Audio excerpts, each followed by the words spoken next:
everybody. So I had put up a poll on Instagram to see if anyone would be interested in seeing how I make my stitch markers for my Etsy shop, and it was almost unanimous that everybody wanted to see. So I'm going to try to do my best to show how I make these for all of you guys. That way, if you wanted to try to make your own at home, or if you had been interested in also having something like this in your shop, maybe this could be a good resource for you. I am by no means a professional at any of this, but I figure my experience might inspire someone. So anyway, to start with, I'm going to show how to make these natural stone stitch markers. And this is the Leverback clasp, which works really well for crocheters or for a progress keeper for knitting. And also these really delicate, thin wire, flexible wire stitch markers for knitting. And then here I have just your standard jump ring stitch marker, and this has a Ugandan paper bead, which I will be carrying in my shop very soon, possibly by the time you see this video. Later in this video I will also be showing how I make my clay stitch markers, as well as far as findings and jewelry attachment goes for all of those. So I decided to use blue turquoise because I thought it would probably pop best on camera. So I got a larger stone and a smaller stone. That's just how I like to make mine. You can certainly do whatever size stones you feel you would like. I also got 2 small glass beads and 2 small crimp beads and a length of the flexible wire. I would say this is probably 3.5–4 inches. So the first thing you'll do is match up your ends and slide a crimp bead over the end.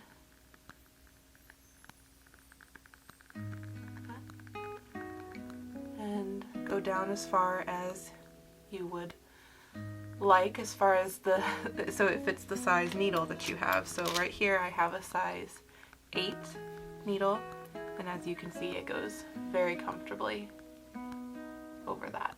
It could be even tighter, but this is about the length I usually do. So this is the only part that is a little tricky for me. I'm sure that a more experienced jeweler would find this part easy, but you just hold it in place and pinch with your crimp pliers until it's closed. So now you're ready to put on the fun part, which is the stones, of course, and the beads. So I put the small stones closest to the crimp beads.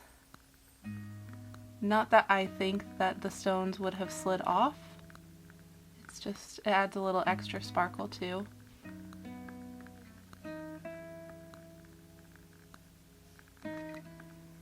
And then your stones.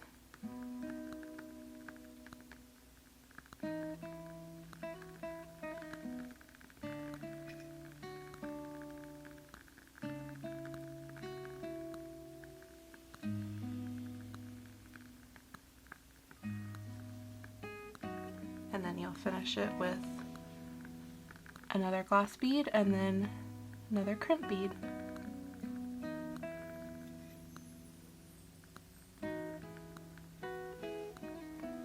And then you hold it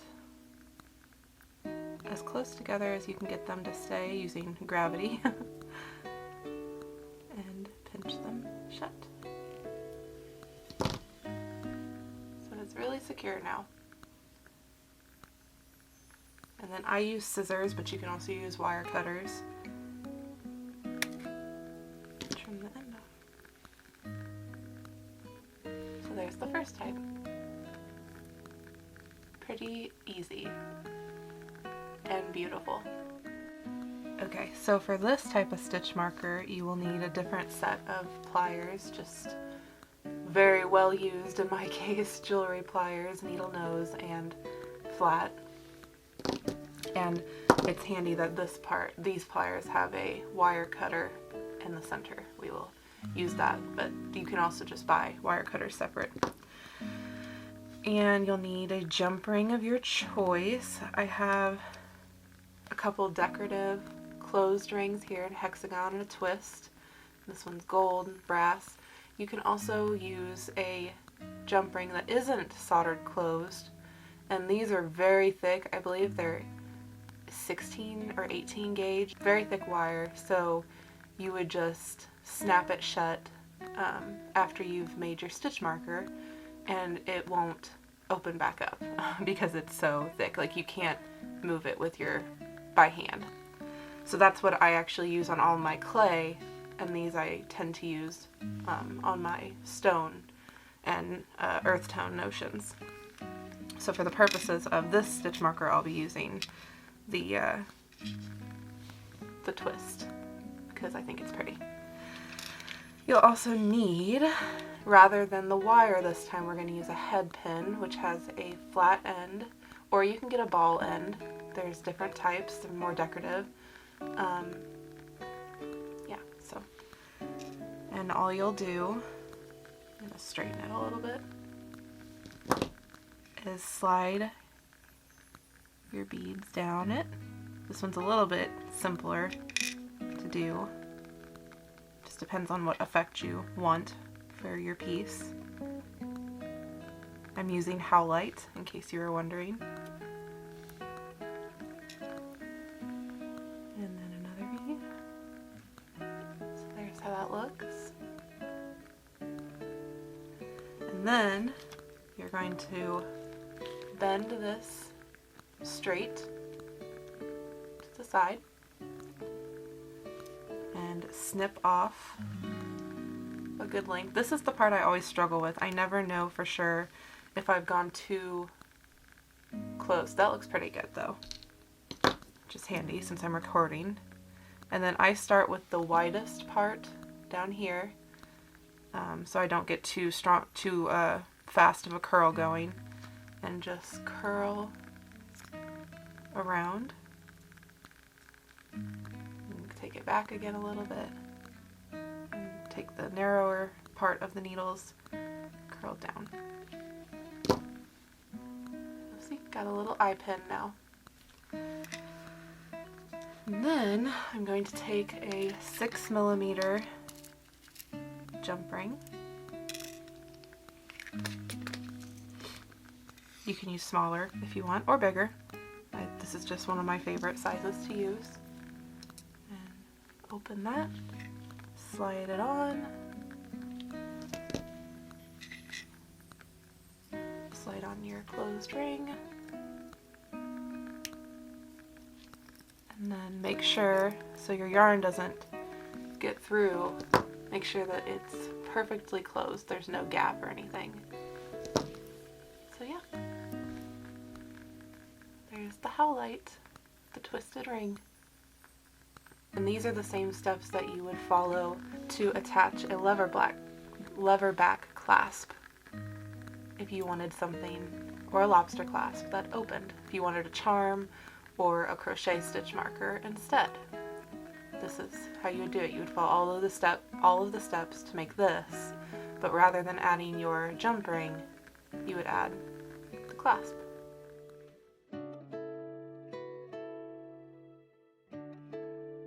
This next part of the video is going to be how I put my jewelry findings into my clay that I create. So I've shown the natural stone stitch markers, but I also carry clay stitch markers as my main income, actually, that they are my best sellers. So I'm going to show you a couple ways that I put the hardware into the clay to keep it from falling apart or from the eye pin coming out. And yeah, that's just something that I wish that I had learned early in my clay career so maybe this will be useful to someone watching it. So I have two styles here. This is my classic little animals. They're still in their raw form.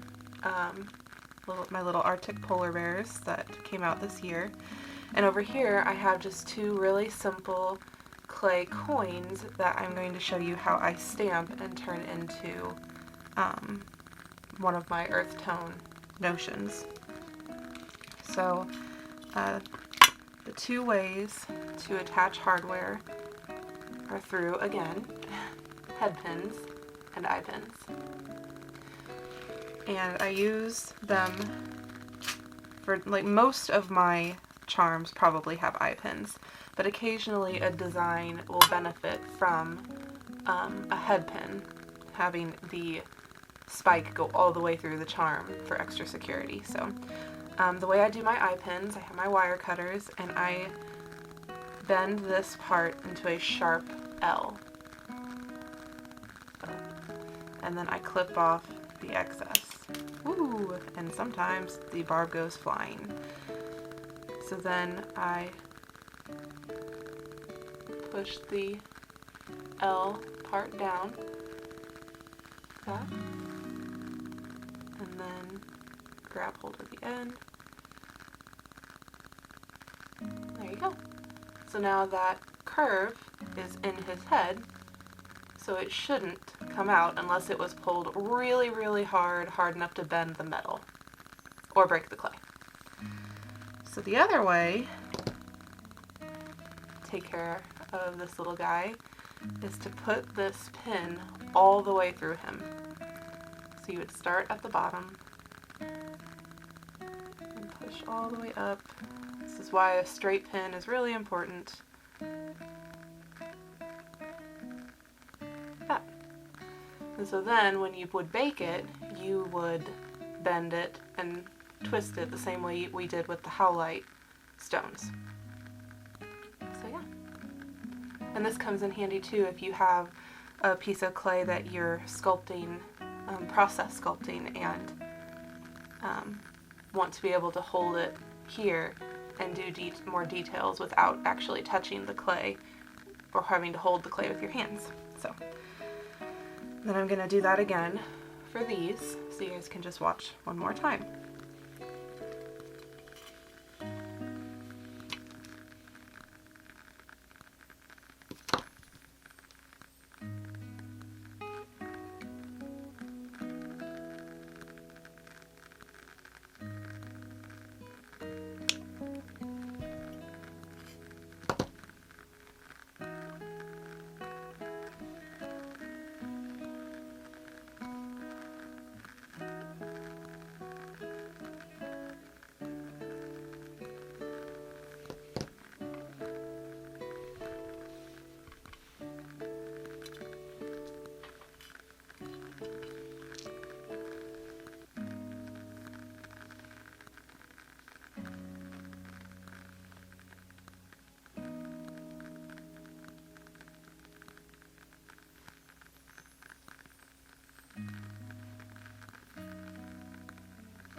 So at this point, I would bake my little polar bears. So they're done and ready to go in the oven.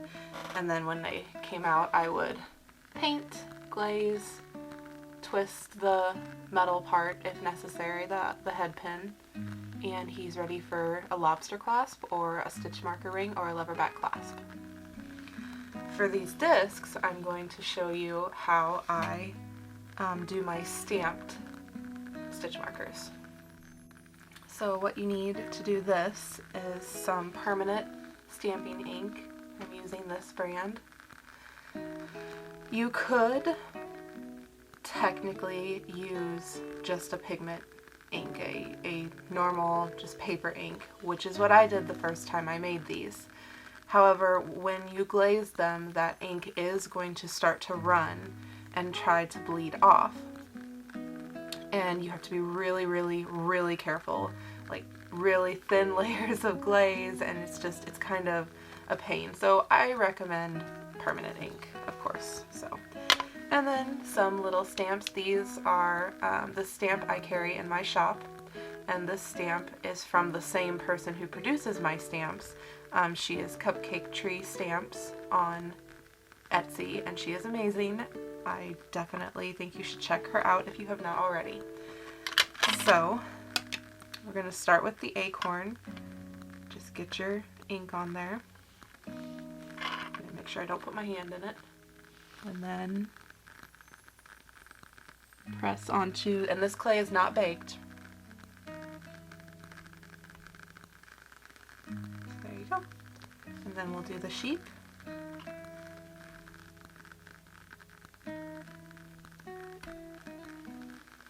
It's not perfectly centered, but it's still cute and it's handmade, so that is what matters. And at this point you can bake it and then paint it when it comes out. You can leave it as is. I like to brush it with a bit of bronze mica powder, and you're done. They're just really sweet and simple and just cute. So I hope that this tutorial was inspiring for you guys and easy to follow. Thank you so much for watching, and yeah, I will talk to you in the next video. Bye.